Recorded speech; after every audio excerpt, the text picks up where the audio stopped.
रात गहरी होने के बाद ससुर जी ने मेरा दरवाजा खटखटाया और मुझसे बोले कि बहू, मैं बाथरूम में गिर गया था और मेरी कमर में दर्द हो रहा है।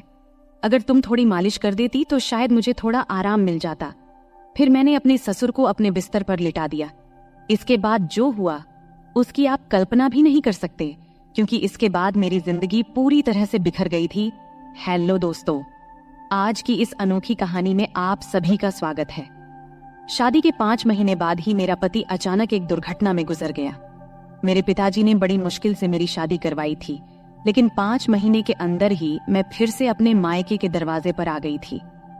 मेरे मायके में मेरी माँ नहीं थी, इसलिए मुझे बहुत डर लगता था कि अगर पिताजी कुछ कहेंगे तो मैं किसके आंचल में अपना मुंह छुपाऊंगी। वहां मेरी सौतेली माँ थी, इसलिए डर और भी ज्यादा था। फिर अचानक एक दिन मेरे ससुर हमारे घर आए और उन्होंने मेरे पिता से कहा कि वह मुझे फिर से अपने घर ले जाना चाहते हैं। मेरी सौतेली माँ ने तुरंत ही हाँ कह दिया, लेकिन मेरे पिताजी ने कहा, अब आपका बेटा नहीं रहा तो आप मेरी बेटी को क्यों ले जाना चाहते हैं। इस पर मेरी सौतेली माँ ने पिताजी से बहस करना शुरू कर दी और कहा, इसमें इतना सोचने की क्या बात है। वो कह रहे हैं कि वह उसे ले जाना चाहते हैं तो उन्हें ले जाने दो। उनके घर की बहू है, बेटी की मौत हो गई तो क्या हुआ, वो अपने ससुराल जा सकती है। माँ की इस झगड़े के बाद पिताजी ने बिना कुछ पूछे कहा, अगर मेरी बेटी वहाँ खुश रहेगी तो एक पिता होने के नाते मुझे खुशी होगी, आप उसे ले जाइए। फिर मेरे ससुर ने मुझसे कहा, चलो कपड़े वगैरह लेकर आओ। मैंने अपनी सौतेली माँ के सभी अत्याचार सहते हुए अपने ससुर के घर जाने का फैसला किया। वहां पहुंचने के बाद मैं अपने कमरे में कपड़े बदल रही थी, तभी मेरे ससुर आए और बोले, बहू, एक कप चाय बना लाओ। मैंने जल्दी से रसोई में जाकर चाय बना ली। चाय पीते हुए उन्होंने कहा, तुम्हें पता है इस घर में मैं बिल्कुल अकेला हूँ। मेरा बेटा इकलौता संतान था और तुम्हारी सास भी गुजर गई है, इसलिए मैं तुम्हें यहाँ लेकर आया हूँ ताकि मुझे लगे कि मैं यहाँ अकेला नहीं हूँ। मैंने कहा, पिताजी आप बिल्कुल चिंता मत करें, मैं तो आपकी बेटी की तरह हूँ, हमेशा आपके साथ रहूंगी। फिर मेरे ससुर बोले, मुझे पता है कि तुम मेरे साथ रहोगी, क्योंकि तुम्हारी सौतेली माँ तुम्हें मायके में कभी शांति से नहीं रहने देगी। इस तरह कुछ दिन बीत गए। 6 महीने बाद एक रात मैं अपने कमरे में सो रही थी, तभी देर रात दरवाजे पर दस्तक हुई। मुझे समझ में आ गया कि यह मेरे ससुर ही होंगे, क्योंकि इस घर में मेरे और पिताजी के अलावा कोई और नहीं था। और रात के आधे पहर कौन दरवाजा खटखटाएगा। मैंने सोचा कि शायद पिताजी को कुछ चाहिए होगा, इसलिए दरवाजा खोली। दरवाजा खोलते ही मेरे ससुर ने मुझे पकड़ लिया और बोले, बहू, मैं बाथरूम में गिर गया था, मुझे बहुत दर्द हो रहा है, अगर तुम थोड़ी मालिश कर दो तो मुझे थोड़ा आराम मिल सकता है। फिर मैंने अपने पिता को अपने बिस्तर पर लिटा दिया, लेकिन मैं उनके कमरे से तेल लाना भूल गई। अब मुझे लगता है कि मेरा पति कम उम्र में ही मुझसे शादी कर बैठा और फिर इसी कम उम्र में इस दुनिया से चला गया। यह सब सोचते हुए मैं अपने ससुर की मालिश कर रही थी और देख रही थी कि वह मुझे अजीब तरीके से घूर रहे थे, जिससे मुझे और डर लग रहा था। तभी मैं बोली, ससुर जी क्या हुआ, आपको किस जगह पर ज्यादा चोट लगी है, क्या डॉक्टर को बुलाऊं। इस पर ससुर जी ने कहा, नहीं बहू, तुम बस मालिश कर दो, मुझे इससे ही आराम मिल रहा है। उनकी अजीब बातें सुनकर मुझे और असहज महसूस होने लगा। फिर मैं बोली, ससुर जी आप यहीं लेट जाएं, कमर में दर्द लेकर आप अपने कमरे तक कैसे जाएंगे, मैं आपके कमरे में जाकर सो जाती हूँ। मेरी बात सुनकर मेरे ससुर बोले, बहू, इस हालत में तुम मुझे अकेला छोड़कर चली जाओगी, अगर रात में मुझे बाथरूम जाना पड़े तो मैं अकेले कैसे जाऊंगा, इससे बेहतर है कि तुम यहीं सो जाओ। कुछ समय बाद मेरे ससुर उठकर मेरे पास आए और बोले, बहू, मैं तुमसे कुछ कहना चाहता हूँ, अगर तुम मेरी बात मान जाओ तो ही मैं कहूँगा। उनकी इस बात से मेरा दिल बेचैन हो गया। मैं चिंतित होकर बोली, ससुर जी आप कहें, क्या बात है। मेरे ससुर थोड़ा हंसकर बोले, आज की रात मैं तुम्हारे साथ बिताना चाहता हूँ, क्योंकि अकेले अकेले अब अच्छा नहीं लगता। मेरे बेटे के मरने के बाद मैंने सोचा कि फिर से शादी करूंगा, लेकिन फिर सोचा कि तुम्हारी सौतेली माँ तुम्हें उस घर में कभी भी शांति से नहीं रहने देगी, इसलिए मैंने तुम्हें इस घर में लाया। उनकी इस बात से मुझे बहुत असहज महसूस हुआ, लेकिन उनकी बात का विरोध करने की हिम्मत नहीं हुई। मैं अपने कमरे के सोफे पर लेट गई। मुझे नींद नहीं आ रही थी, बहुत डर लग रहा था। ससुर जी ने कहा, बहू, लगता है मैंने तुमसे कुछ गलत नहीं कहा, मैं चाहता हूं कि तुम मुझसे शादी कर लो ताकि कोई कुछ न कह सके। तभी मैं हक्का बक्का होकर बोली, ससुर जी आप यह क्या कह रहे हैं, आप मेरे ससुर हैं और ससुर से शादी कैसे हो सकती है? मेरे ससुर बोले, देखो बहू, मैं मानता हूँ कि कभी मैं तुम्हारा ससुर था, लेकिन तुम्हारे पति को मरे हुए अब 6 महीने हो चुके हैं। अब हमारे बीच ऐसा कोई रिश्ता नहीं है। मैं अकेला हूँ, तुम भी अकेली हो। हम एक दूसरे का साथ दे सकते हैं। उनकी इस बात को सुनकर मेरा मन विचलित हो गया। मैं कुछ कह नहीं पाई। एक ओर सौतेली माँ के अत्याचार, दूसरी ओर ससुर का अजीब व्यवहार। रात बीत गई और अगले दिन सुबह मैं अपने ससुर की बातों को बहुत सोची, अपनी स्थिति का विश्लेषण किया।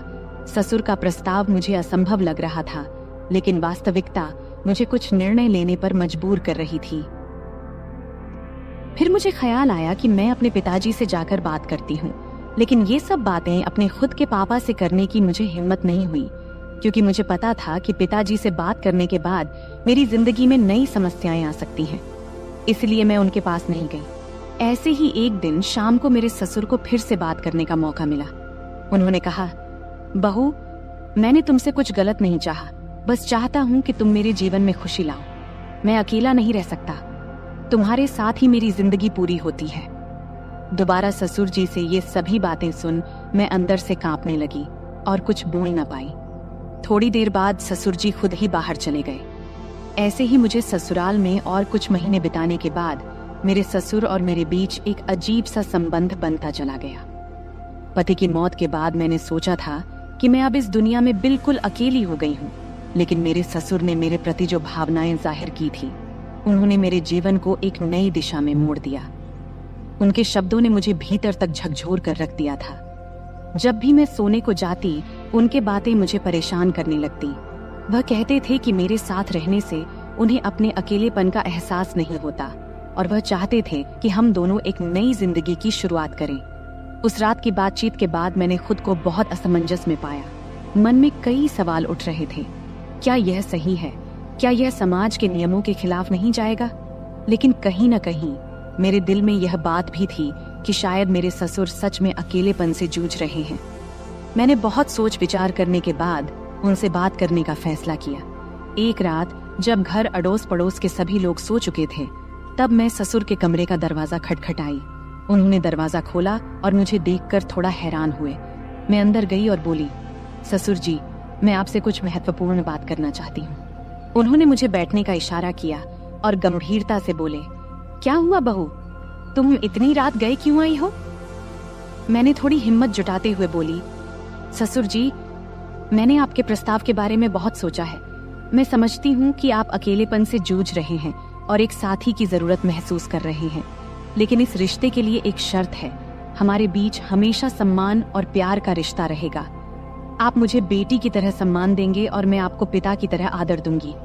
उन्होंने मेरी बात को ध्यान से सुना और थोड़ी देर बाद कहा, मैं तुम्हारी शर्त मानता हूँ, तुम्हारे सम्मान को हमेशा बनाए रखूंगा।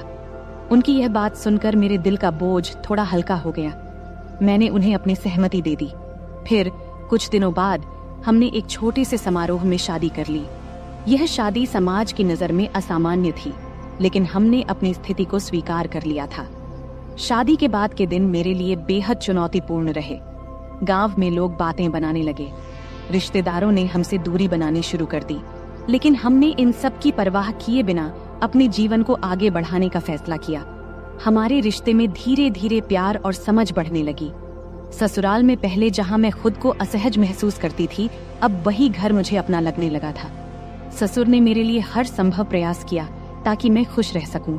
उन्होंने मेरी हर छोटी बड़ी जरूरत का ध्यान रखा और हर ख्वाहिश पूरी की। वह हर दिन मेरे लिए कुछ न कुछ खास करने की कोशिश करते थे। कभी मेरे पसंदीदा खाने की चीजें लाते, तो कभी मेरे लिए नई साड़ियां खरीदते।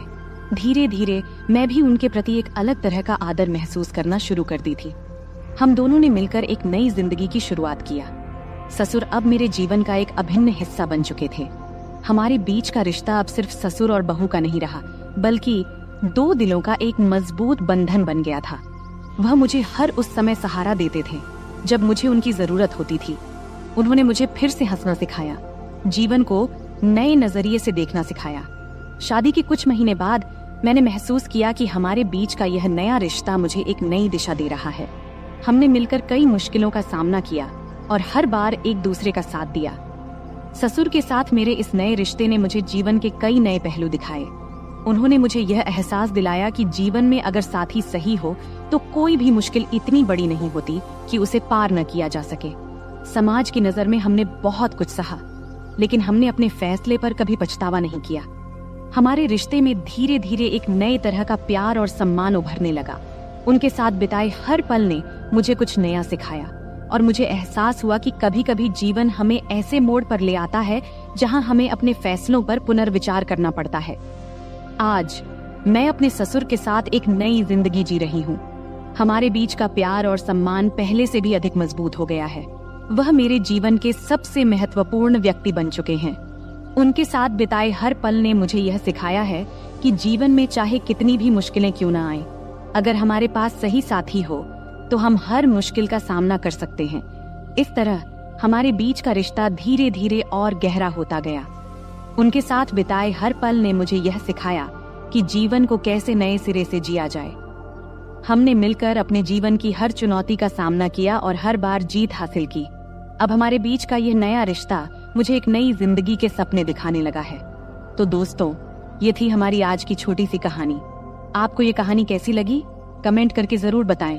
अगर आपको ये कहानी पसंद आई हो तो इसे लाइक करें और अपने दोस्तों के साथ शेयर करें। आगे भी ऐसी ही रोमांचक कहानियों के लिए हमारे चैनल को सब्सक्राइब करें और बेल आइकन दबाना न भूलें ताकि आप हमारी कोई भी कहानी मिस न करें। धन्यवाद। नमस्ते दोस्तों, आज की इस कहानी में आपका स्वागत है। मेरा नाम सुमन है और मेरी उम्र 23 साल है। मैं दिखने में काफी सुंदर हूँ। मैं अपनी शरीर की बनावट से दिखने में थोड़ी बड़ी लगती हूँ। मेरे चेहरे की बनावट आकर्षक है, रंग गोरा है और मेरा शरीर न तो बहुत पतला है और न ही मोटा, बल्कि एकदम मध्यम है। मैं गांव में रहती हूँ, इसलिए दूसरी गांव की लड़कियों की तरह मैं भी ज्यादातर सलवार सूट पहनती हूँ। मैंने केवल 10वीं क्लास तक पढ़ाई की है और उसके बाद से घर पर ही रहती हूँ। बाहर से मुझे बहुत ही सीधी सादी और साधारण लड़की समझा जाता था। मैं इतनी होशियार या चालाक भी नहीं थी। लेकिन सच कहूं तो मेरी जिंदगी में कुछ ऐसे दिन आए जब मैंने अपनी हदों को पार कर लिया। तब जिंदगी ने मुझे कुछ ऐसी सीख दी जो मैंने कभी सोची भी नहीं थी। बहुत पहले की बात है, मैं एक ऐसे अनुभव से गुजरी जिसने मेरे दिल दिमाग पर गहरी छाप छोड़ दी। उस समय मेरी मुलाकात गौरव भैया से हुई। मेरे जीवन में उस वक्त बहुत अकेलापन था, लेकिन गौरव भैया के साथ समय बिताना मुझे अच्छा लगने लगा। वो हमेशा मेरे प्रति बहुत केयरिंग रहते थे और उनकी मौजूदगी से मेरा मन हल्का हो जाता था। शुरुआत में जब मैं उनके साथ समय बिताती थी तो शरीर में एक अलग सा दबाव महसूस होता था, जैसे मुझे आराम की जरूरत हो। लेकिन धीरे धीरे सब कुछ सामान्य होने लगा। हमारे बीच ऐसा रूटीन बन गया कि जैसे ही मौका मिलता हम दोनों एक दूसरे के साथ वक्त बिताने के लिए बेताब हो जाते। हालांकि जब घर में और लोग होते तो हमें थोड़ा डर भी लगता कि कहीं कोई हमें देख न ले। लेकिन किसी को भी हम पर शक नहीं होता था, क्योंकि गौरव भैया मुझे हमेशा दीदी कहकर बुलाते थे। वैसे भी मैं उम्र में उनसे 3 साल बड़ी थी। उस वक्त सर्दियों का मौसम था और सभी अपने अपने कमरों में रहते थे। रात को सब जल्दी ही अपने अपने कमरों में सोने चले जाते थे। तब मैं और गौरव भैया अलग अलग कमरों में सोते थे। एक दिन रात को जब मैं दरवाजा बंद करके सो रही थी, तब एक ऐसी घटना घटी जिसने मेरी जिंदगी में एक नया अनुभव जोड़ा। घटना ये घाटी की, हमारे घर की एक सदस्य, मेरी मामी, काफी ज्यादा बीमार हो गई थी। इस वजह से मेरी माँ और मैं मामी को देखने उनके घर गए। तब हमें छोड़ने के लिए गौरव भैया गाड़ी लेकर आए थे। उन्होंने जब पहली बार मुझे देखा तो बोले, आप तो काफी बड़ी हो गई हो दीदी। तब मैं थोड़ा मुस्कुराई। उसके बाद जब गाड़ी में हम मामी के घर जा रहे थे तो उस वक्त रहते में ही शाम के 6 बज गए थे। तब हमें घर पहुंचने में देरी हो गई थी, इसलिए रास्ते में थोड़ा अंधेरा हो गया था। ठंड के दिन था तो 6 बजे ही अंधेरा हो जाता था। जब हम घर पहुंचे तो देखे कि मामा रसोई में खाना बना रहे थे और मामी बिस्तर पर लेटी हुई थी। तब मेरी माँ रसोई में गई और मामा से कहने लगी, जब इतनी परेशानी हो रही थी तो मुझे पहले ही बता देते, इतनी तकलीफ उठाने की क्या जरूरत थी। फिर माँ खाना बनाने में लग गई और मैं मामी के पास बैठ गई। मामी मुझे देखकर खुश हुई, लेकिन उनकी हालत काफी खराब लग रही थी। थोड़ी देर बाद मेरी माँ ने मामी को खाना दिया और अपने हाथों से खिलाया। उसी समय गौरव भैया ने मुझे आवाज दिया। तब मैं उनकी तरफ देखी और पूछी, क्या हुआ भैया? वो मेरी तरफ ही देख रहे थे, जैसे कुछ कहना चाहते हों। उनकी बातों ने बाद में मुझे एक नया अनुभव दिया। रात को जब खाने का वक्त हुआ तो मैं कमरे में गई। जहां गौरव भैया खाना खा रहे थे। उन्होंने मुझे देखते ही कहा, दीदी आइए साथ में खाना खाते हैं। मैंने मना करते हुए कहा, नहीं भैया आप पहले खाइए, मैं बाद में खा लूंगी। लेकिन उन्होंने जोर देकर मुझे बैठा लिया। मैं भी भूखी थी, इसलिए ज्यादा ना नुकुर नहीं की और हम दोनों ने साथ बैठकर खाना खाने लगी। तब हम दोनों ने बहुत मजे से खाना खाया, क्योंकि खाना हम साथ लेकर आए थे। खाना खत्म होने के बाद मैं अपनी माँ के कमरे में सोने के लिए जाने लगी। तभी गौरव भैया ने कहा, दीदी अगर आपको बुरा ना लगे तो आप यहीं मेरे कमरे में सो जाइए। उनकी ये बात सुनकर मैं हैरान रह गई और मैंने कहा, नहीं भैया मैं माँ के साथ सोऊंगी। लेकिन तब बार बार वे मुझसे विनती करने लगे। आखिरकार मैं मान गई। ठीक है मैं यहाँ सो जाऊंगी, लेकिन पहले मम्मी को बता देना चाहती हूँ कि मैं आपके कमरे में सोऊंगी। इस पर गौरव भैया खुद जाकर मम्मी को बताए कि मैं उनके कमरे में सो रही हूँ। इधर मैंने अपने सलवार कुर्ते बदल लिए, क्योंकि मेरे कपड़े थोड़े ज्यादा टाइट थे। जब गौरव भैया ने मुझे नए कपड़ों में देखा तो मुस्कुराते हुए बोले, दीदी आप इस ड्रेस में कमाल की लग रही हैं, आप इतनी खूबसूरत क्यों हैं? तब मैंने कुछ नहीं कहा, बस मुस्कुराकर बात बदल दी। फिर मैंने चादर ओढ़ ली और बिस्तर पर बैठ गई। गौरव भैया भी अपने सोने का इंतजाम नीचे फर्श पर करने लगे। तब मैंने कहा, भैया बिस्तर पर ही सो जाओ, यहाँ काफी जगह है। मेरे कहते ही गौरव भैया भी चादर ओढ़कर मेरे पास बैठ गए। गौरव भैया बहुत हंसमुख और मजाकिया इंसान थे। उन्होंने मजेदार बातें करके मुझे काफी देर तक हंसाया। बात करते करते कब रात के 12 बज गए पता ही नहीं चला और न जाने कब मैं सो गई। सुबह जब मेरी नींद खुली तो मैंने देखा कि गौरव भैया मेरे बालों से खेल रहे हैं। मुझे जागते देख वो मुस्कुराते हुए बोले, गुड मॉर्निंग दीदी, कैसी हो? मैं भी मुस्कुराते हुए बोली, बहुत बढ़िया भैया। फिर हम दोनों चादर के अंदर बैठकर बातें करने लगे। तभी उसी वक्त मम्मी हमारे लिए गर्मा गर्म चाय लेकर आईं। सुबह बहुत ठंडी थी, इसलिए चादर में बैठकर चाय पीना अच्छा लग रहा था। गौरव भैया बार बार मेरी तरफ देख रहे थे। मैंने मुस्कुराते हुए पूछा, क्या है भाई, ऐसे क्यों देख रहे हो? वो मजाक करते हुए बोले, आपकी आंखें बहुत बड़ी और खूबसूरत हैं। सच कहूं दीदी, आपकी आंखों में देखने से मन खुश हो जाता है। तब मैं मस्ती में बोली, सुबह जब मैं सो रही थी तब क्या कर रहे थे? तब वो हल्का सा मुस्कुराए और बोले, कुछ नहीं दीदी, आपके बाल ठीक कर रहा था। गौरव भैया दिखने में काफी सुंदर थे। उनके चेहरे पर अभी दाढ़ी मूंछ भी नहीं आई थी और चेहरा बहुत साफ था। मेरी तुलना में उनकी हाइट थोड़ी सी कम थी, लेकिन उनकी कुछ हरकतें मुझे कभी कभी हैरान कर देती थीं। सुबह का वक्त थोड़ा व्यस्त था। मम्मी घर के कामों में व्यस्त थीं और मामू काम पर जाने के लिए तैयार हो रहे थे। तब मैं भी मम्मी की मदद करने लगी। इतने में मामू खाना पैक करके काम पर निकल गए। मेरी रोज सुबह नहाने की आदत थी, इसलिए रोज की तरह मैं नहाने के लिए बाथरूम की ओर गई। मुझे नहीं पता था कि गौरव भैया भी उसी वक्त नहाते हैं।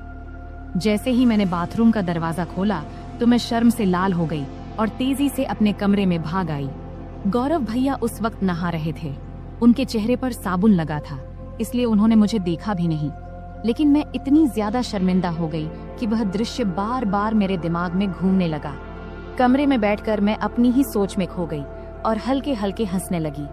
इतने में गौरव भैया नहाकर कमरे में आए। मुझे अकेले हंसते हुए देखकर उन्होंने मजाक में कहा, क्या बात है दीदी, आज तो बहुत खुश लग रही हो। उनकी बात सुनकर मैं थोड़ा चुप हो गई और बोली, नहीं भाई, ऐसा कुछ नहीं है, बस यूं ही हंस रही थी। गौरव भैया ने मोबाइल चलाते हुए पास आकर बैठ गए और बोले, सच सच बताओ दीदी, क्या सोच रही थी जो इतनी हंसी आ रही थी? तब मैंने हंसते हुए कहा, नहीं भाई, कुछ भी खास नहीं। लेकिन गौरव भैया जिद करने लगे, नहीं दीदी बताओ ना, नहीं बताओगी तो मैं गलत ही समझ लूंगा। तब मैंने कहा, प्लीज भैया, इस बात को यहीं खत्म करो, इसमें सोचने लायक कुछ भी नहीं है। फिर मैं जल्दी से उठी और नहाने के लिए चली गई। नहाने के बाद मैं कमरे में वापस आई और मजाक में मैंने जानबूझकर थोड़ा सा पानी गौरव भैया की तरफ उछाल दी। ये देखकर गौरव भैया अचानक उठ खड़े हुए और मेरे बाल पकड़कर मुझे बिस्तर पर बैठा दिया। उनका ये रवैया देखकर मुझे गुस्सा आ गया। मैंने गुस्से में कहा, ये क्या कर रहे हो भैया? और गुस्से में उनका हाथ झटक दिया। इसके बाद गौरव भैया बिना कुछ कहे चुपचाप कमरे से बाहर चले गए। उनका ये व्यवहार देखकर मैं भी हैरान रह गई थी। मुझे खुद पर पछतावा होने लगा कि शायद मुझे ऐसा नहीं करना चाहिए था। फिर जल्दी से मैं अपनी बाल ठीक की और मम्मी के पास चली गई। मामी का ध्यान रख रही थीं उन्हें दवा दे रही थीं और खाना तैयार कर रही थीं। तभी मामी ने मुझसे कहा, जाकर गौरव को बुला ला, उसे गरम गरम खाना खा लेने को बोल दे, वरना ठंडा हो जाएगा। मुझे पता था कि गौरव भैया मुझसे नाराज है। जब मैं उन्हें बुलाने गई तो देखा कि वो छत पर बैठे फोन देख रहे हैं। मैंने आवाज लगाई, भैया नीचे आओ, मम्मी बुला रही हैं, खाना खा लो। लेकिन उन्होंने कोई जवाब नहीं दिया। तब मैं और पास गई और कहा, प्लीज भैया मुझसे नाराज मत हो, मुझसे गलती हो गई, मैं माफी मांगती हूँ। तब भी वो मेरी तरफ देखा भी नहीं और फोन देखते रहे। तब मैंने उनके हाथ को पकड़कर कहा, भैया गलती सिर्फ मेरी नहीं थी, तुमने भी तो मेरे बाल खींचे थे, इसलिए मुझे गुस्सा आ गया था, अब इतना नाराज मत हो। तब मेरी आंखों में आंसू आ गए और मैंने रोते हुए कहा, भैया प्लीज इतना गुस्सा मत करो, अगर मेरी गलती है तो मुझे एक नहीं 2 चांटे मार दो, लेकिन ऐसे चुप मत रहो। मुझे रोता देख गौरव भाई का गुस्सा थोड़ा ठंडा हो गया। उन्होंने धीरे से कहा, ठीक है, रो मत, लेकिन तुम्हें मुझ पर हाथ नहीं उठाना चाहिए था। खैर छोड़ो, चलो खाना खा लेते हैं। तब मैंने कहा, पहले ये तो कहो कि तुमने मुझे माफ कर दिया है। तब वो हंसकर बोले, अरे बहुत हो गया, अब चुप हो जाओ, वरना मुझे और ज्यादा माफिया मांगनी पड़ेंगी। फिर हम दोनों नीचे गए और खाना खाने बैठे। मम्मी और मामी पहले ही खा चुकी थी। मम्मी रसोई का काम खत्म कर रही थी। खाने के बाद मैं मामी के पास बैठ गई और उनके साथ बातचीत करने लगी। मामी की तबीयत का हालचाल लेने लगी। इसी बीच मम्मी ने कहा, हम दोनों पास के घर में मिलने जा रहे हैं, तुम और गौरव यहीं रहो। मैंने गौरव से कह दिया है कि कहीं बाहर न जाए, हम जल्दी लौट आएंगे। फिर मम्मी और मामी बाहर चली गईं और मैं मामी का कमरा साफ करने लगी। तभी गौरव भैया मस्ती करते हुए आ गए। मैंने उनसे कहा, भैया प्लीज मेरे लिए कुछ ला दो। उन्होंने मुस्कुराकर कहा, बोलो दीदी क्या चाहिए। मैंने कहा, मेरे लिए चॉकलेट ले आओ, मुझे बहुत पसंद है। गौरव भैया हंसते हुए बोले, ठीक है, तुम कमरे की सफाई करो, मैं चॉकलेट लेकर आता हूँ। गौरव भैया चॉकलेट लेने चले गए और मैं कमरे की सफाई करने लगी। जब मैंने मामी की अलमारी खोली तो वहाँ मेकअप का सामान रखा देखी। सजने संवरने का मेरा भी बहुत शौक था, तो मैंने मामी का मेकअप इस्तेमाल करना शुरू कर दिया। फिर मैंने मामी के झुमके और गहने पहन लिए और अलमारी से लाल साड़ी निकाल ली। जब गौरव भैया चॉकलेट लेकर वापस आए तब मैं पूरी तरह से सज धज कर नई दुल्हन की तरह तैयार हो चुकी थी। तब मैंने बाल खोल रखे थे, लिपस्टिक लगा रखी थी और हाथों में चूड़ियां भी पहन ली थीं। जैसे ही वे कमरे में दाखिल हुए, मुझे इस रूप में देखकर हैरान रह गए। उनके मुंह से बस यही निकला, दीदी आप तो शानदार लग रही हैं। फिर मैंने उनसे चॉकलेट ली और बिस्तर पर बैठकर खाने लगी। गौरव भैया भी पास में बैठ गए और तब उनकी नजरें मुझसे हट नहीं रही थीं। तब मैंने कहा, भैया इतना मत देखो, मुझे असहज लग रहा है। गौरव भैया हंसकर बोले, क्या करूं दीदी, आप पर से नजर हट ही नहीं रही, आप साड़ी में इतनी सुंदर लग रही हो, मानो कोई परी हो। फिर मजाक में बोले, मन कर रहा है कि आपको अपनी दुल्हन बना लूं। मैं समझ रही थी कि उस वक्त उनके मन में क्या चल रहा था, पर मैंने हल्की हंसी के साथ बात को दूसरी ओर मोड़ दिया। मैंने मजाक में कहा, तो फिर रुक क्यों गए, बताओ मुझे पत्नी बनाकर क्या करोगे। तब गौरव भैया थोड़ा हंसकर बोले, रहने दो दीदी, मुझे पता है तुम जानबूझकर ये पूछ रही हो। तब मैंने कहा, तो क्या तुम अपनी दीदी का फायदा उठाना चाहते हो, अगर मम्मी को पता चल गया तो क्या होगा। तब गौरव भैया बोले, दीदी इतनी चिंता मत करो, हम तो घर में ही हैं और किसी को पता भी नहीं चलेगा, तुम बस एक बार हाँ कह दो, मैं सब संभाल लूंगा। तब मैंने मुस्कुराते हुए कहा, तो पहले बताओ तुम ये सब साड़ी देखकर कह रहे हो या पहले से ऐसा सोच रहे थे। गौरव भैया हंसकर बोले, सच कहूं तो जब से तुम आई हो तभी से ऐसा लग रहा है, अगर तुम एक बार मान जाओ तो सब आसान हो जाएगा। तब मैंने मजाक में कहा, ठीक है, जब तुम चाहो मैं तुम्हारी बात मानूंगी, लेकिन तुम्हें अपनी जिम्मेदारी ठीक से निभानी होगी। इस पर भैया बहुत खुश होकर बोले, थैंक्स दीदी, मुझे पता था तुम मुझे ना नहीं कहोगी, तुम सच में सबसे अच्छी हो। मैंने कहा, रुको, इतनी तारीफ करने की जरूरत नहीं है और शाम को मेरे लिए और भी चॉकलेट लाना मत भूलना। तब गौरव भैया ने कहा, ठीक है दीदी, 1 मिनट रुको, मैं आता हूँ। जब वह बाहर चले गए तो मुझे थोड़ी असुविधा महसूस हुई। जब वह वापस आए तो मैंने कहा, गौरव भैया इस वक्त मुझे थोड़ी परेशानी हो रही है, शाम को इस बारे में बात करेंगे। लेकिन गौरव भैया मेरी बात मानने को तैयार नहीं थे। उन्होंने शांत स्वर में कहा, दीदी, इतनी चिंता क्यों कर रही हो? डरने की कोई बात नहीं है, सब ठीक हो जाएगा। अगर तुम्हें असुविधा हो रही है तो आंखें बंद कर लो। तब मैंने आंखें बंद कर लीं और गौरव भैया मुझे तभी उसी पल दरवाजे पर अचानक दस्तक हुई, जिससे हम दोनों डर गए। कुछ समय बाद बाहर से मम्मी की आवाज आई, कोई है कमरे में? तब मैं तुरंत बिस्तर से उठ गई, क्योंकि मैं साड़ी में पूरी तरह सज धज कर तैयार थी। ऊपर से मामी के कमरे में थी। गौरव भैया का मूड भी खराब हो गया था, लेकिन उनके चेहरे को देखकर मुझे अंदर से हंसी आ रही थी। मैंने तुरंत गौरव भैया को कमरे से बाहर कर दिया और खुद भी साड़ी उतारकर सामान्य कपड़े पहन ली। फिर कमरे की सफाई करने लगी। इस बीच मम्मी ने मामी को बरामदे में बिठाया और सीधे रसोई में जाकर चाय बनाने लगी। तब मैं जल्दी जल्दी कमरे की सफाई करने लगी। बाद में हम सबने मिलकर चाय पी। चाय पीने के बाद मम्मी काम में लग गईं और मैं बरामदे में लेट गई। समय बिताने के लिए मैंने मम्मी की मदद करनी शुरू कर दी। कुछ समय बाद मैंने देखा कि गौरव भैया कहीं नहीं दिख रहे हैं। जब मैं उन्हें ढूंढने गई तो देखी कि वह बाथरूम से बाहर निकलकर हाथ धो रहे थे, लेकिन उनके चेहरे से लग रहा था कि उनका मूड अभी भी ठीक नहीं है। तब उन्हें देखकर मैं हंसी नहीं रोक पाई और हंसते हुए बोली, क्या हुआ, इतना उदास क्यों हो? मजाक में मैंने कहा, भैया तुम ऐसे क्यों हो? गौरव भैया हंसते हुए बोले, अगर तुम मेरी जगह होती तो तुम भी ऐसे ही करती। तुम लड़की हो, इसलिए इतनी बातें कर पा रही हो। मैं हंसकर बोली, ठीक है भैया, बस थोड़ा इंतजार करो, रात होने पर तो कोई डिस्टर्ब नहीं करेगा। तब गौरव भैया बोले, दीदी समस्या तो इसी रात के इंतजार में है, हर मिनट घंटों जैसा लग रहा है।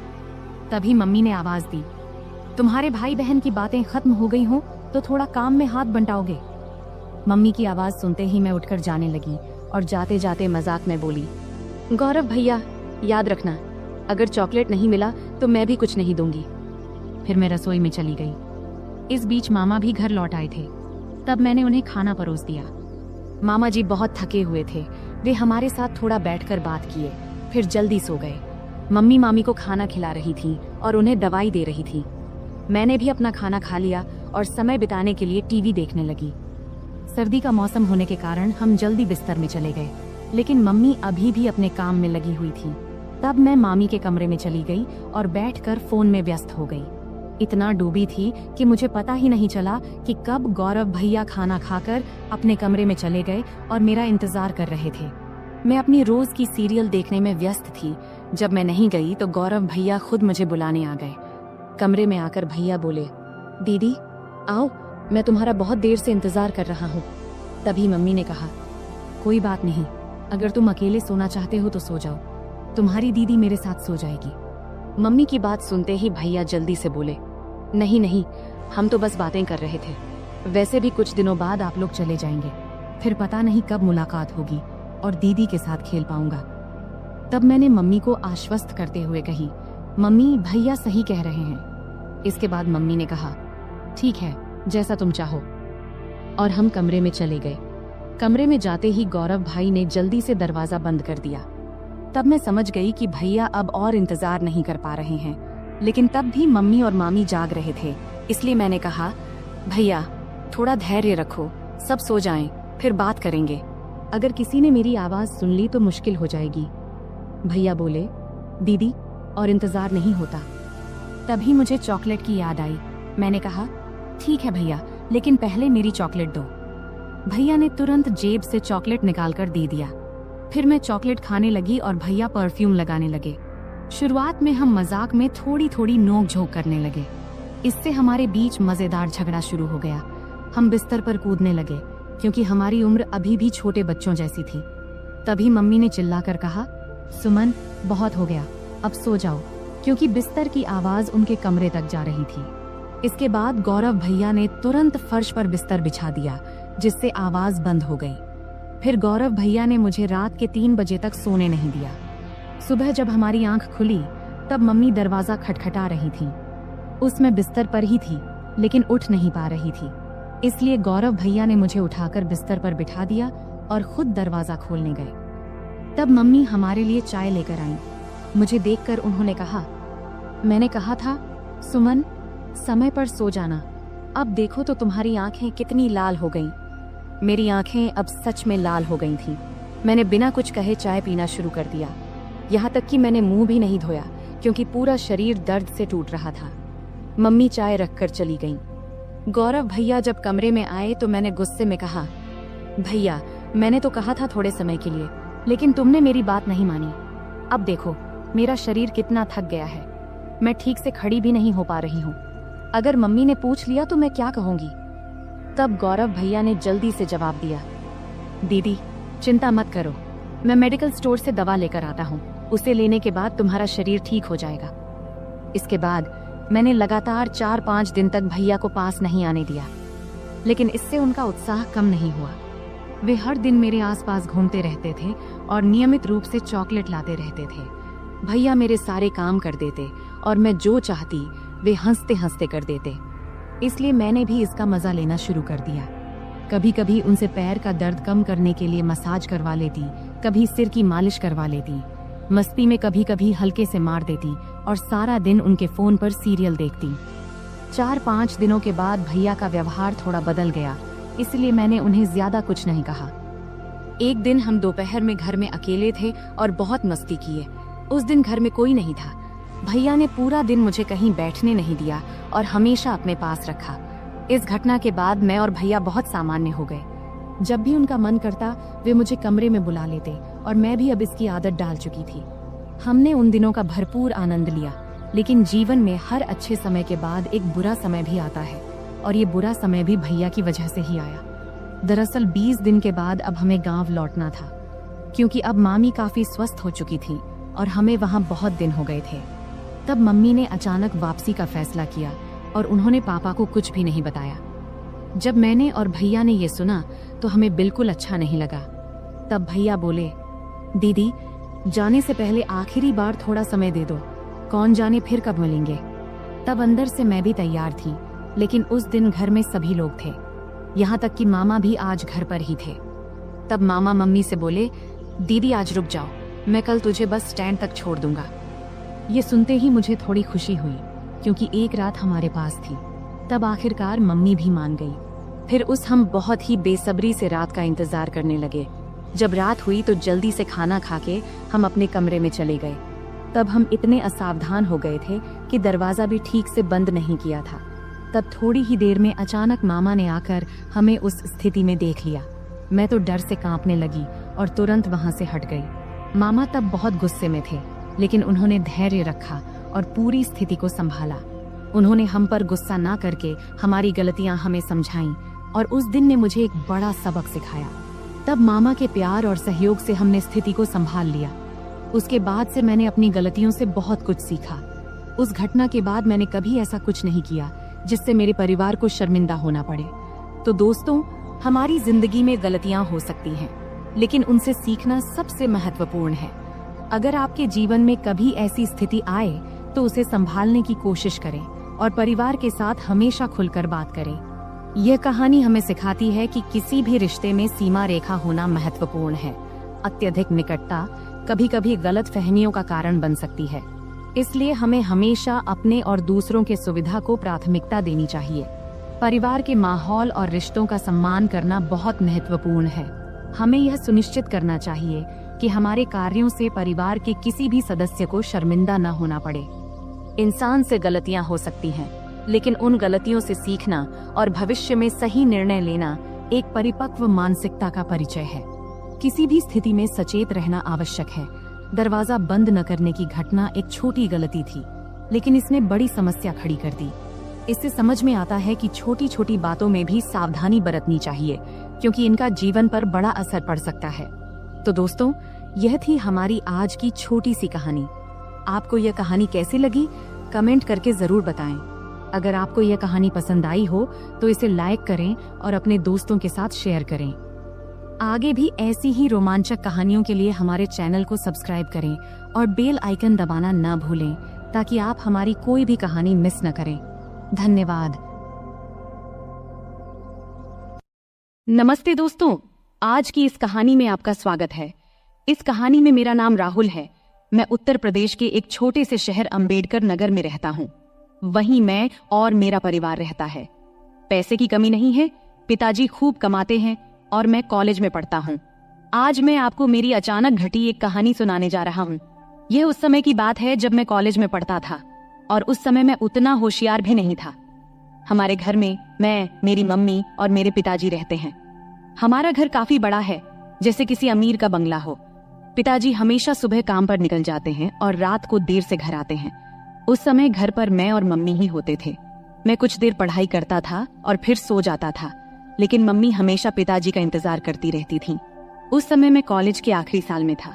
एक सुबह जब मैं कॉलेज जाने की तैयारी कर रहा था तो मैंने मम्मी की तेज आवाज सुनी। वो कह रही थी, क्या कर रहे हो तुम? रात के 2-2:30 बजे घर आते हो और कहते हो ऑफिस में काम था। रात के 2 बजे कौन से ऑफिस का काम चलता है? सीधे सीधे क्यों नहीं कहते कि उस सुमन के साथ थे? मम्मी काफी गुस्से में थी। मेरी मम्मी आमतौर पर किसी पर गुस्सा नहीं होती थी। उनका स्वभाव बहुत शांत था, लेकिन आज पता नहीं क्या हो गया, मम्मी बहुत गुस्से में थी। मैं 2 बजे आऊं या 3 बजे, तुम्हें जो चाहिए वो मिल तो रहा है ना, फिर चुप रहो। पिताजी ने तेज आवाज में मम्मी से कहा। क्या जो चाहिए वो मिल रहा है? पैसा, गहने, इन सब के अलावा भी कोई सुख होता है? अब और कुछ मत बोलो, लेकिन अब बर्दाश्त नहीं होता। 3-4 महीने हो गए हैं तुमने मुझे छुआ तक नहीं है। आखिर उस सुमन में ऐसा क्या है जो मुझ में नहीं है?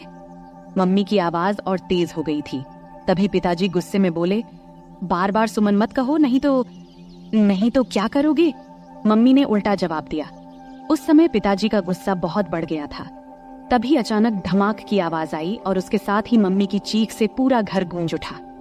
मैं तुरंत अपने कमरे से भागकर उनके बेडरूम की ओर गया। जो दृश्य मैंने देखा उसे देखकर मैं सन्न रह गया। पिताजी मम्मी को बेल्ट से मार रहे थे। मम्मी दर्द से चीख रही थी, लेकिन पिताजी रुकने का नाम नहीं ले रहे थे। मैंने बिना कुछ सोचे समझे मम्मी के ऊपर छलांग लगा दिया ताकि उन्हें बचा सकूं, लेकिन पिताजी अभी भी नहीं रुके। जैसे ही मुझे भी 2-4 फटकारें लगी, पापा रुक गए और तिलमिलाते हुए मेरी ओर गुस्से में देखने लगे और फिर घर से बाहर चले गए। फिर मैंने मम्मी की ओर देखा। मम्मी की आंखों से आंसुओं की धारा बह रही थी। मैंने मम्मी को सहारा देकर उठाया। उठते समय मम्मी कराह उठी। मैंने उन्हें बेड पर बैठाया। तब तक उनके हाथ और पीठ पर लाल निशान पड़ गए थे। ये देखकर मुझे पापा पर बहुत गुस्सा आया। कोई इंसान इतना निर्दयी कैसे हो सकता है? कोई अपनी ही पत्नी को ऐसे मारता है भला? फिर मैं जल्दी से किचन में गया, एक कटोरी में तेल और हल्दी मिलाई और मम्मी के पास ले आया। मुझे भी अपनी पीठ पर लगे 2-4 फटकारों की चोट महसूस हो रही थी। मम्मी सुशक सुशक कर रो रही थी। फिर मैंने मम्मी के हाथ और पीठ पर तेल हल्दी का मिश्रण लगाना शुरू किया, जहां उन्हें मार पड़ी थी। कुछ जगहों पर हल्का खून भी आ गया था। मिश्रण लगाने के बाद मैंने कटोरी को एक ओर रख दिया और मम्मी के पास बैठ गया। मम्मी ने मुझे देखा और तुरंत मुझे गले से लगा लिया। फिर वह मेरी गर्दन में सिर छिपाकर जोर जोर से रोने लगी। मम्मी के आंसुओं से मेरा कंधा भीग गया। मैं उनकी पीठ थपथपाकर उन्हें शांत करने की कोशिश कर रहा था। हम दोनों काफी देर तक यूं ही एक दूसरे की बाहों में रहे। तभी मम्मी के हाथ जब मेरी पीठ के निशानों को छूने लगे तो दर्द की तेज लहर उठी और मैं कराह उठा।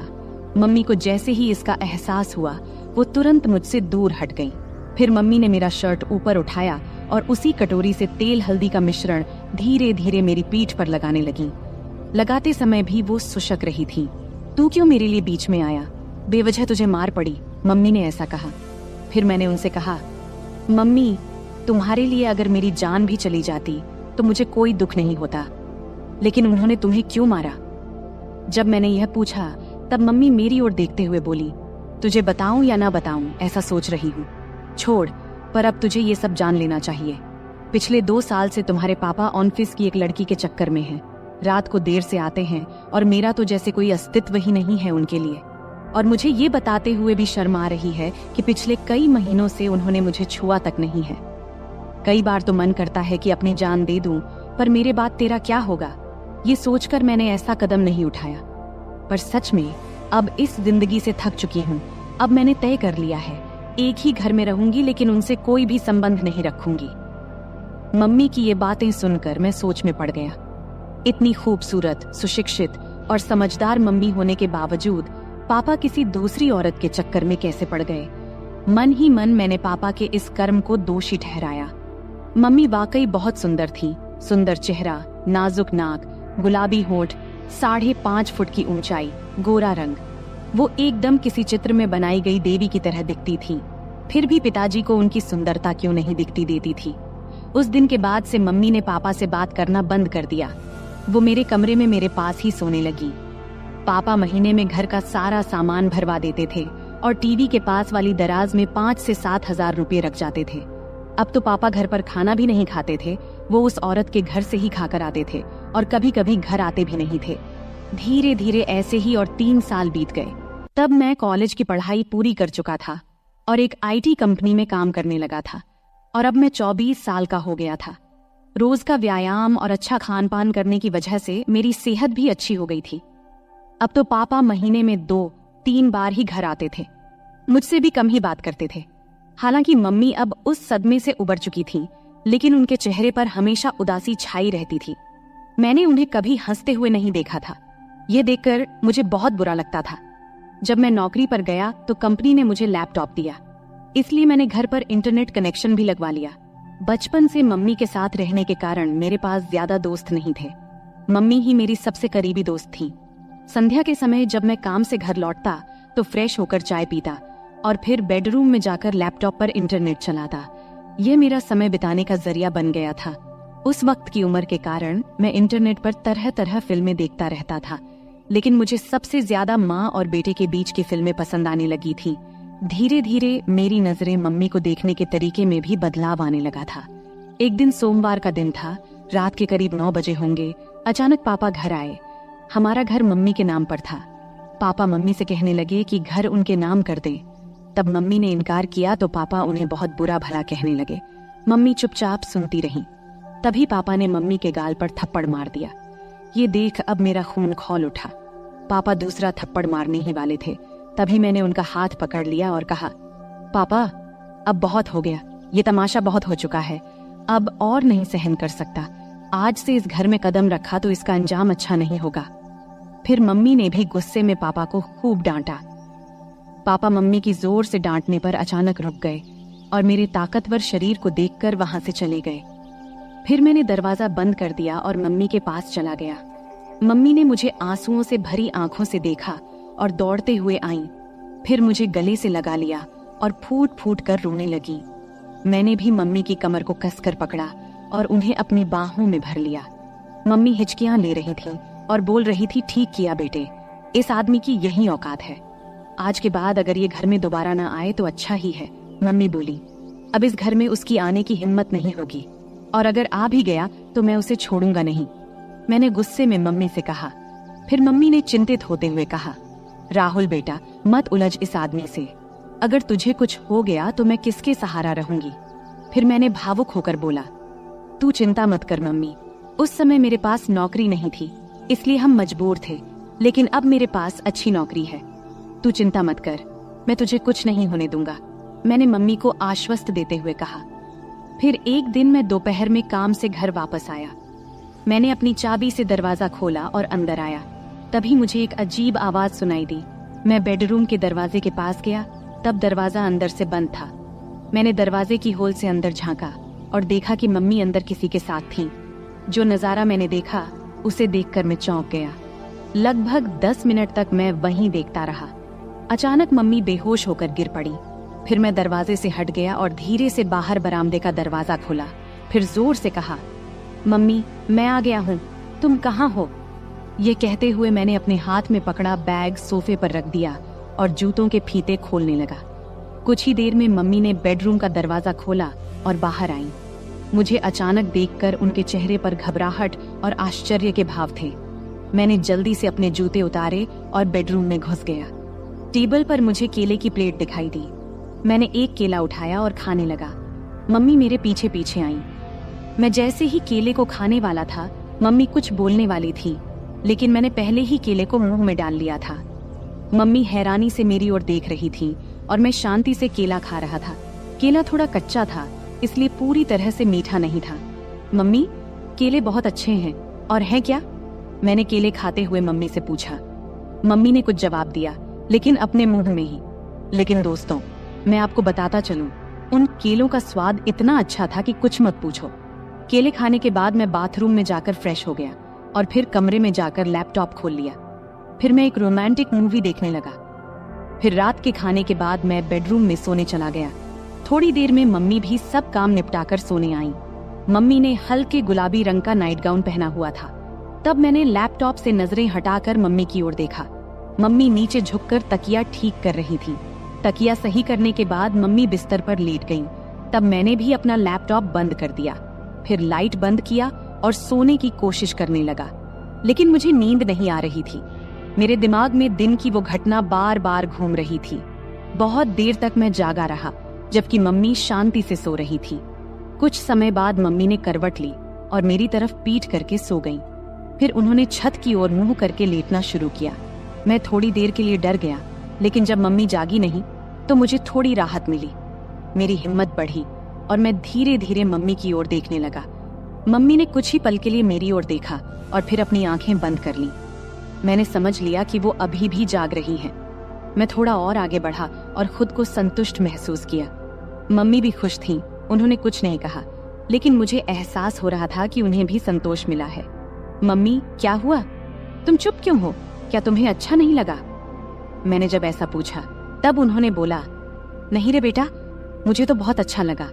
तूने मम्मी को बहुत खुश किया। फिर मैंने मम्मी के पीठ पर प्यार से हाथ फेरते हुए कहा, मम्मी, अब से तुम्हें केले खाने की जरूरत नहीं पड़ेगी। मैंने मम्मी के कान में धीरे से ऐसा कहा। तब मम्मी बोल उठी, बेटा, तुझे ये कैसे पता चला? मम्मी ने आश्चर्य से मेरी ओर देखते हुए पूछा। तब मैंने उन्हें बताया कि आज दोपहर जब मैं घर आया तो कमरे से तुम्हारी आवाज सुनाई दी। जब मैंने दरवाजे की होल से देखा तो मुझे सब समझ में आ गया। तभी मैंने ठान लिया था कि अब से मम्मी को किसी भी चीज की कमी नहीं होने दूंगा। राहुल, मेरे राजा, तू कितना प्यार करता है अपनी मम्मी से। मम्मी भावुक होकर बोली, हाँ मम्मी, अब से तुम्हें मैं किसी भी चीज की कमी नहीं होने दूंगा। मैंने कहा, अब पापा भी हमें सताने नहीं आएंगे और अब वो दोबारा इस घर में कदम नहीं रखेंगे, इसलिए तुम अब चिंता मत करना, हम अब सुख से रहेंगे। मैंने मम्मी को आश्वस्त किया। उस दिन हम दोनों ने सुख और शांति का आनंद लिया और फिर आराम से सो गए। अगली सुबह मम्मी ने सारे काम निपटाए और मुझे उठाने आईं। मैंने जल्दी से तैयार होकर चाय पिया और हम दोनों गपशप करने लगे। तभी हमने देखा कि पापा अचानक से आकर हमारे सामने खड़े हो गए। तब मम्मी ने पापा से पूछा, अब क्या चाहिए तुम्हें? एक बार कह दिया कि हम ये घर नहीं देंगे तो फिर क्यों आए हो? पापा ने जवाब दिया, मुझे अब घर नहीं चाहिए, मैं बस ये बताने आया हूँ कि मैं अब दूसरी शादी करने जा रहा हूँ, तो मुझे तुमसे तलाक चाहिए। फिर मम्मी ने मेरी ओर देखा और पूछा, तुम्हारा क्या कहना है? मैंने कहा, मम्मी, जो तुम्हें सही लगे वो करो, मैं तुम्हें किसी भी चीज की कमी नहीं होने दूंगा, मेरा भरोसा करो। मम्मी ने फिर पापा को तलाक के लिए हाँ कह दिया। दोपहर को मम्मी और पापा दोनों ऑफिस गए और अपने बाकी कानूनी काम निपटा कर लौटे। उसके बाद से पापा कभी हमें दिखाई नहीं दिए और हमने भी उन्हें कभी ढूंढने की कोशिश नहीं की। हम दोनों अब अपने घर में खुश थे और पापा भी अपनी सेक्रेटरी के साथ खुश थे। अब हम दोनों अकेले रहते हैं और अपने सुख दुख का ख्याल रखते हैं। ऐसे ही चलते चलते अब कई साल बीत चुके हैं। अब मम्मी मुझसे कहने लगी है कि अभी तेरा बहुत जीवन बाकी है, तू किसी अच्छी लड़की को देख ले जिससे मैं तेरा विवाह करा सकूं, और हाँ, शादी के बाद मुझे भूल मत जाना। मैंने हंसते हुए कहा, तुम्हें कैसे भूल सकता हूँ मम्मी, तुम तो मेरी मम्मी हो। फिर हम दोनों हंसने लगे। अगले कुछ महीनों तक हमारा जीवन बहुत शांति और खुशी से बीत रहा था। मम्मी और मैं अब एक दूसरे का ख्याल रखते थे और एक दूसरे के साथ खुश थे। लेकिन मम्मी की बात मेरे दिमाग में अक्सर घूमती रहती थी। उन्होंने कहा था कि अब मुझे अपने जिंदगी के बारे में सोचना चाहिए और किसी अच्छी लड़की से शादी कर लेनी चाहिए। मैंने इस बारे में गंभीरता से सोचना शुरू किया और एक दिन मम्मी से खुलकर बात किया। मैंने उनसे कहा, मम्मी, आपने सही कहा था, अब वक्त आ गया है कि मैं अपने जीवन के अगले पड़ाव की ओर बढ़ूं। मुझे लगता है कि अब मुझे भी किसी के साथ अपना जीवन बिताने की जरूरत है। मम्मी ने मेरे चेहरे की ओर देखा और प्यार से मुस्कुराई। फिर उन्होंने कहा, बिल्कुल बेटा, मैं हमेशा चाहती थी कि तू अपनी जिंदगी को खुशी और प्यार से भर ले। मैं तेरे लिए बहुत खुश हूँ। इसके बाद मम्मी ने मेरे लिए लड़की देखनी शुरू की। कुछ ही दिनों में मम्मी को एक अच्छा रिश्ता मिला।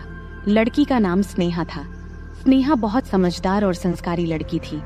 जब मैंने उससे पहली बार मुलाकात किया तो मुझे ऐसा लगा जैसे मेरे जीवन का वो खालीपन भर गया हो। स्नेहा और मैं जल्द ही शादी के बंधन में बंध गए। शादी के बाद हमारा घर और भी खुशहाल हो गया। मम्मी, स्नेहा और मैं एक परिवार की तरह रहने लगे। मम्मी को अब इस बात की खुशी थी कि उन्होंने मुझे अकेलेपन से बाहर निकालकर मेरे लिए एक नया जीवन शुरू करने में मदद की थी। समय बीतता गया और हमारा जीवन पहले से भी बेहतर होता चला गया। मम्मी अब पहले से ज्यादा खुश थीं और मुझे भी इस बात की तसल्ली थी कि मैंने उनका हर सपना पूरा कर दिया था। अंत में मैंने सीखा कि जीवन में रिश्तों की अहमियत कितनी होती है। चाहे वो माँ बेटे का रिश्ता हो या पति पत्नी का, सच्चा प्यार और सम्मान ही रिश्तों को मजबूत बनाता है। और यही सीख मैंने अपने जीवन में उतारी। तो दोस्तों, इस कहानी का यही संदेश है कि परिवार ही हमारी असली ताकत है और जब हम अपने परिवार के साथ खड़े होते हैं तो हर मुश्किल आसान हो जाती है। उम्मीद है कि आपको यह कहानी पसंद आई होगी। ऐसे ही और कहानियों के लिए चैनल को सब्सक्राइब जरूर करें। धन्यवाद।